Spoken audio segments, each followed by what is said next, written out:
Hora de Estudio Bíblico con nuestro maestro el Dr. Lehman Strauss. Este estudio es el resultado del tiempo personal con el Señor, el ministerio pastoral y la experiencia en conferencias bíblicas del Dr. Lehman Strauss. Él nos instruye y alienta con la enseñanza de la palabra de Dios. Ahora, el Dr. Strauss. Muy bien, muchas gracias. Por favor, abran sus Biblias en Romanos 8. Estamos avanzando en el estudio de este capítulo maravilloso y recuerde que por estos días uno de nuestros propósitos es que muchos memoricen Romanos 8, 28 al 39, es decir, los últimos 12 versículos de Romanos 8. Yo estoy convencido, amigo mío, que esto nos dará paz en nuestra mente, estabilidad en los pensamientos y en la vida emocional, si retenemos estas maravillosas verdades de Romanos 8, 28 al 39. Creo que la memorización de este pasaje va a transformar las vidas de muchos que escuchen este programa. Bueno, vamos a leer, y los que ya saben recitar de memoria, Romanos 8, 28 al 30. Sabemos que a los que aman a Dios, todas las cosas les ayudan para bien. Esto es, a los que conforme a su propósito son llamados, porque a los que antes conoció, también los predestinó para que fuesen hechos conformes a la imagen de su Hijo, para que Él sea el primogénito entre muchos hermanos. Y a los que predestinó, a estos también llamó, y a los que llamó, a estos también justificó, y a los que justificó, a estos también glorificó. Bueno, ¿cómo le fue? ¿Los leyó o los pudo decir de memoria? No se desanime, recuerde que la repetición es la clave de la memorización. No importa su edad, si usted se disciplina a sí mismo, será capaz de guardar esos versículos en su mente y corazón.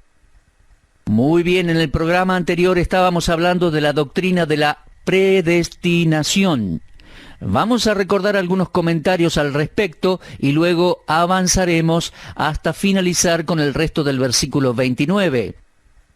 En la eternidad pasada, Dios conocía cada pecado que cada persona cometería.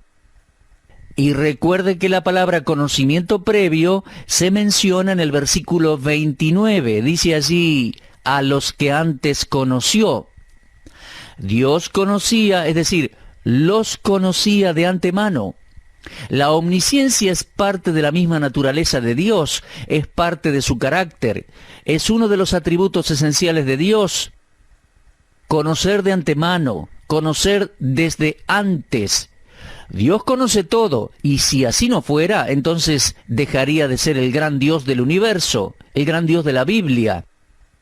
Entonces, en la eternidad pasada, Dios conocía cada pecado que cada persona cometería. Pero Dios no es el autor ni aprueba ningún pecado, Tanto en el Antiguo como en el Nuevo Testamento, el hombre recibe el mandato de no pecar. Sin embargo, el hombre cometió pecado cuando decidió hacerlo. Cada pecado de cada persona es el resultado del ejercicio libre de su propia voluntad. No es el plan preordenado por Dios. Mi amigo, Dios no decretó ni predeterminó los actos malignos de las personas. Dios nunca tuvo parte en eso. Dios dijo, no cometerás adulterio. Y luego anunció que tal inmoralidad sería castigada. Ahora, si Dios hubiese predestinado a David a cometer adulterio y asesinato, entonces Dios mismo podría ser el autor del pecado de David. Mis amigos, debemos hacer un justo razonamiento de estas cosas. Es verdad que el pecado ha sido limitado para bien y que Dios sabía de antemano cada acto de pecado, pero Dios no nos predeterminó para que cometiéramos pecado en contra de su voluntad y elección. El conocimiento previo no es predestinación. Ahora, permítame tratar brevemente la predestinación y el tiempo presente. Pre significa antes, es decir, incluso antes de la fundación del mundo. Dios determinó un propósito, un límite para cada persona salva. Pero Dios no predeterminó todos los detalles de cada pensamiento del creyente, de sus palabras y obras, cuando el creyente está en camino a aquel propósito predeterminado. La preparación y la presentación de este mensaje que se está emitiendo en este momento no fue predestinado por Dios. Creo que nuestras experiencias presentes en la tierra no fueron preordenadas. Ahora, Dios sabía que yo haría este programa sobre la predestinación, pero Dios no me predestinó para que lo hiciera. El texto de la palabra de Dios nunca lo dice así. Ahora, cualquiera de nosotros cristianos pueden decidir obedecer o desobedecer a Dios. Podemos aceptar o rechazar la voluntad de Dios para nosotros. Pero entienda, la voluntad de Dios para su vida, mi amigo, y la mía, nada tiene que ver con la predestinación. Tiene que ver con nuestra vida aquí en la tierra, mientras avanzamos hacia el propósito predeterminado que será nuestra porción cuando Cristo regrese. Por favor, entienda esto. Cuando un cristiano desobedece a sabiendas y voluntariamente la clara enseñanza de la Biblia, ese cristiano lo hace por un acto de su propia voluntad. La desobediencia voluntaria no fue predestinada por Dios. Le cuento que varios años atrás, cuando yo era pastor, una joven mujer cristiana me pidió que la casara. Ella había conocido a un hombre que no era creyente, rechazaba totalmente la persona y la obra de Cristo. Y después de un breve romance con esa chica, él le propuso matrimonio y ella aceptó.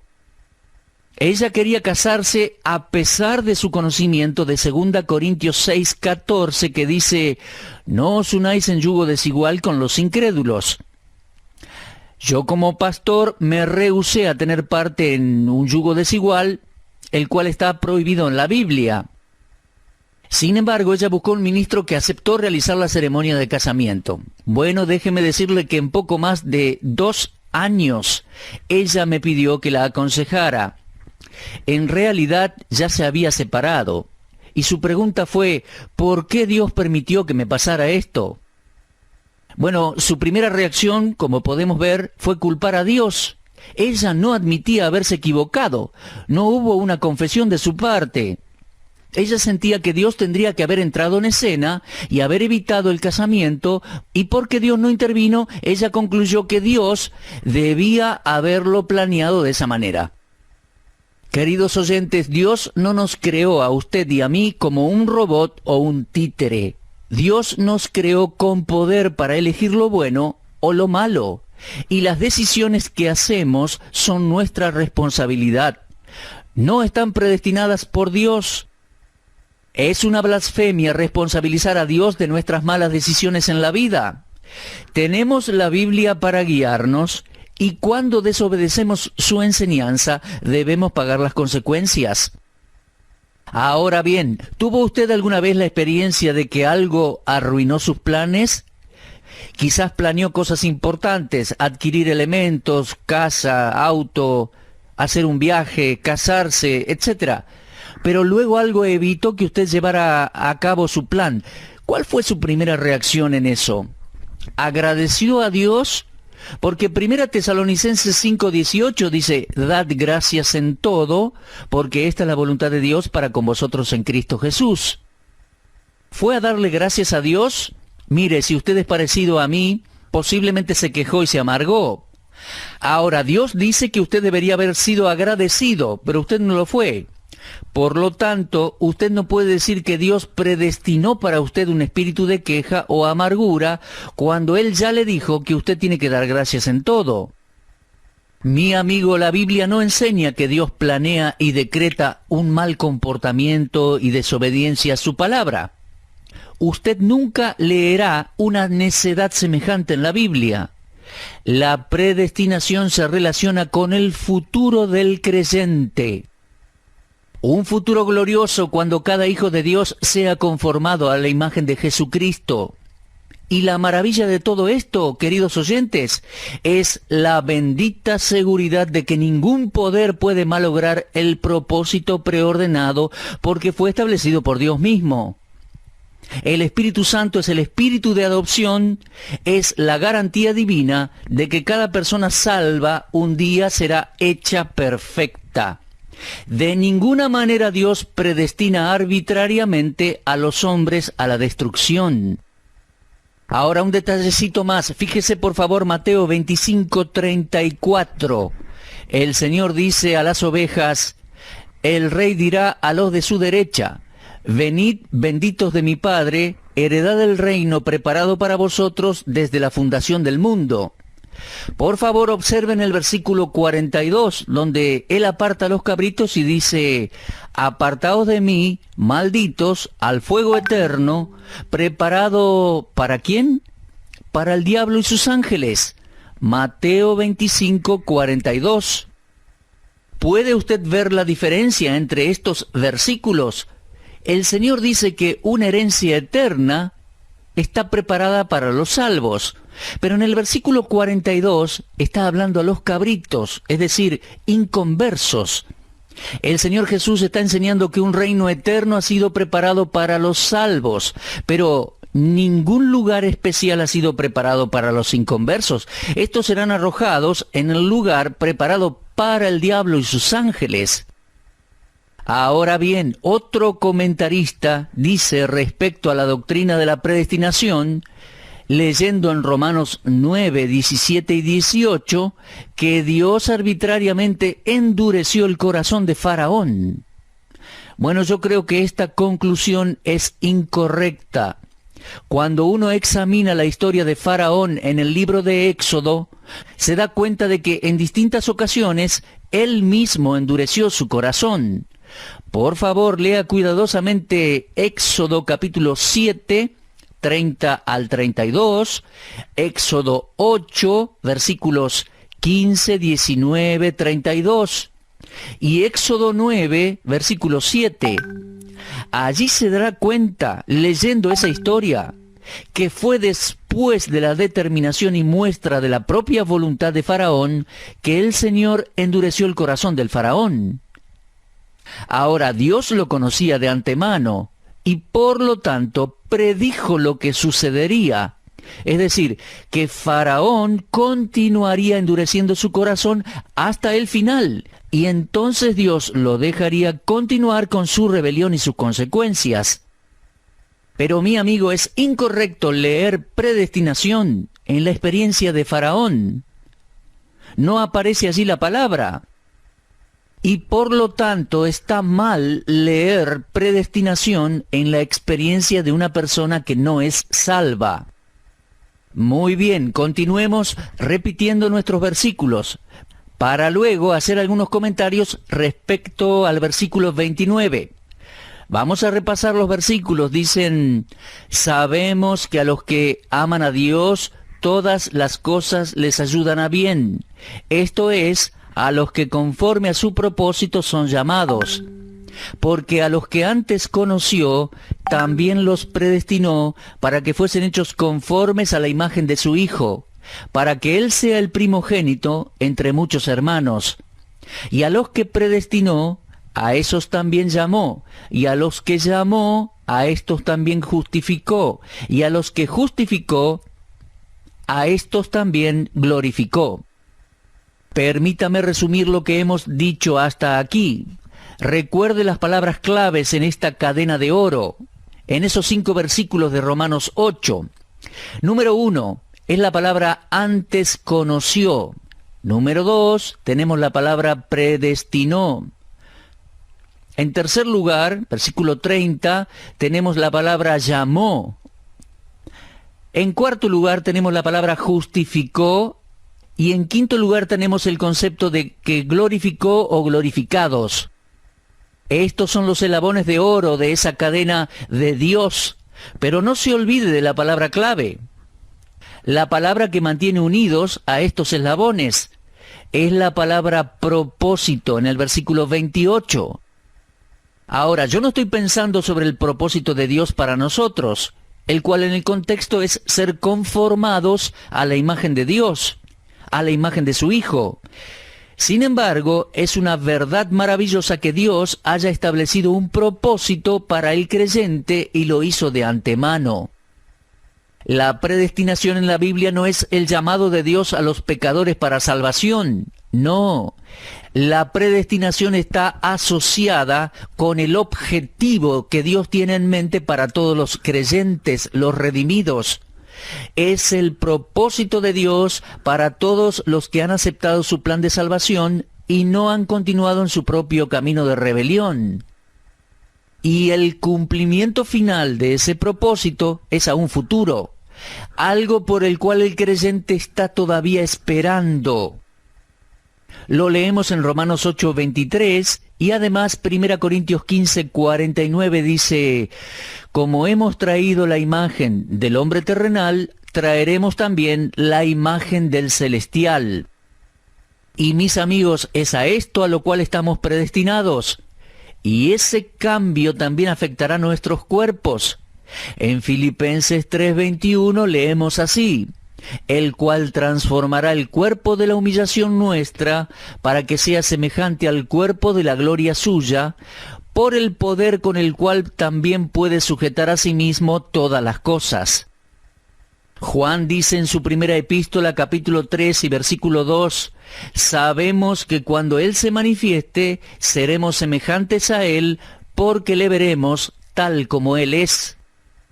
Pero si se fija bien, mi hermano, aún hay algo más en este versículo. Cristo será el primogénito entre muchos hermanos. Lo leemos en Romanos 8:29. La palabra primogénito no se usa en el sentido de ser el primero que nació, sino que significa prioridad, preeminencia, supremacía. Repito, primogénito aquí no significa el primero que nació. No está primero en orden correlativo, sino primero en posición, primero en importancia. El propósito de Dios es obrar a nuestro favor para que estemos seguros, pero el principal propósito que Dios tiene en vista es la preeminencia de su Hijo, el Señor Jesucristo. Leemos allí en Colosenses 1:18 que dice: Él es la cabeza del cuerpo, que es la iglesia, el que es el principio, el primogénito de entre los muertos, para que en todo tenga la preeminencia. Y en el Salmo 89, versículo 27, un salmo mesiánico, Dios anunció así a nuestro Señor: yo también le pondré por primogénito, el más excelso de los reyes de la tierra. Mis queridos, aquí vemos la soberanía y supremacía. Este es el gran propósito en la predestinación de todos los redimidos. El Padre no tiene más alto propósito que la gloria y la exaltación de su Hijo, nuestro Señor Jesucristo. Y un día Cristo estará por encima de toda la creación, porque toda la creación lo reconocerá y se inclinará ante Él. Para concluir con el versículo 30, quiero presentar el tema de nuestro llamado, porque dice allí: a los que predestinó, a estos también llamó. Los dos primeros eslabones de esta cadena de oro pertenecen a la eternidad. Y el llamado es un punto en el tiempo por medio de la predicación del Evangelio, directa o indirectamente. Leemos en 2 Tesalonicenses 2, 13 y 14, nosotros debemos siempre dar gracias a Dios respecto a vosotros, hermanos amados por el Señor, de que Dios os haya escogido desde el principio para salvación, mediante la santificación por el Espíritu y la fe en la verdad, a lo cual os llamó mediante nuestro Evangelio para alcanzar la gloria de nuestro Señor Jesucristo. En este pasaje se señala que a aquellos a quienes Dios conoció de antemano, esos fueron llamados en el tiempo por medio del Evangelio. La palabra llamados aquí no significa el simple llamado del Evangelio dirigido a aquellos que lo escuchan.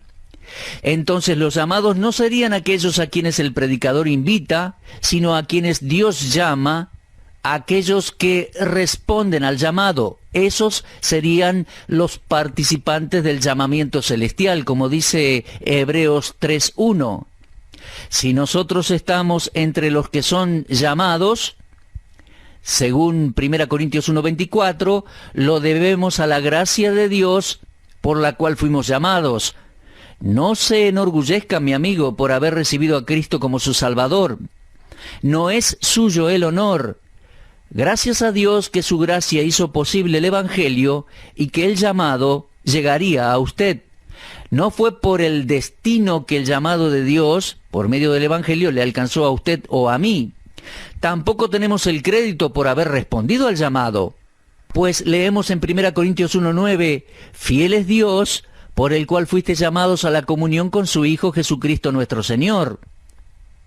Así que vemos que todo está envuelto en la fidelidad de Dios. Los llamados son aquellos que Dios ha traído a una unión vital con Cristo.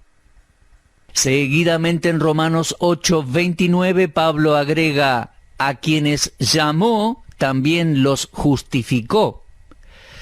Mi amigo, cuando el pecador que cree responde al llamado de Dios, Dios lo declara justo o lo justifica. En otras palabras, Dios lleva a ese pecador que cree a una nueva posición delante de Él. Recuerde que es Dios el que justifica. Ningún hombre puede justificarse a sí mismo.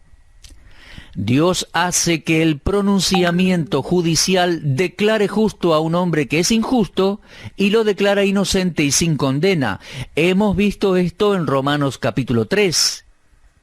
Y yo diría que la justificación a la que se refiere aquí es la misma de la que Pablo habla en toda la epístola a los romanos.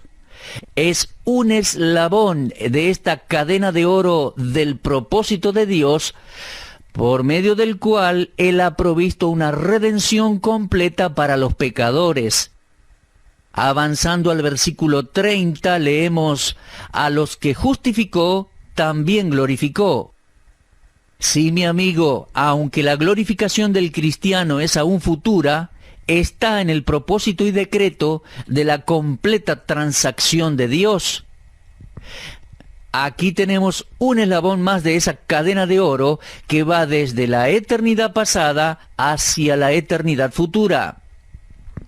Mire, experimentalmente nosotros todavía no tenemos nuestro estado de gloria, pero poseeremos por toda la eternidad futura lo que estuvo en la mente de Dios desde la eternidad pasada. Mire, aquí en las Escrituras todos estos eslabones están como separados.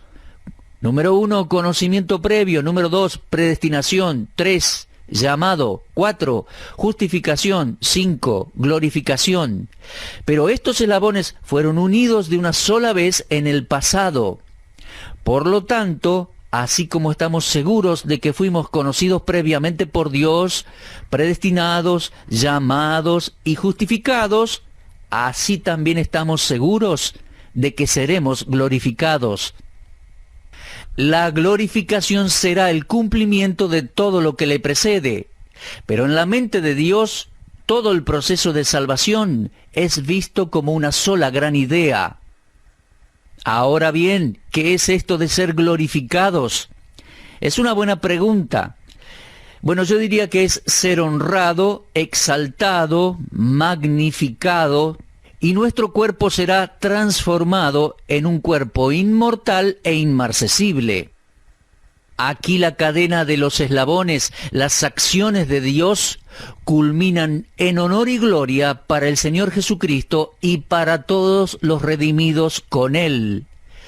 El hombre, antes de la caída, poseía algo de esa gloria, pero la perdió con la caída. Y al presente hay un solo hombre que merece el honor y la gloria.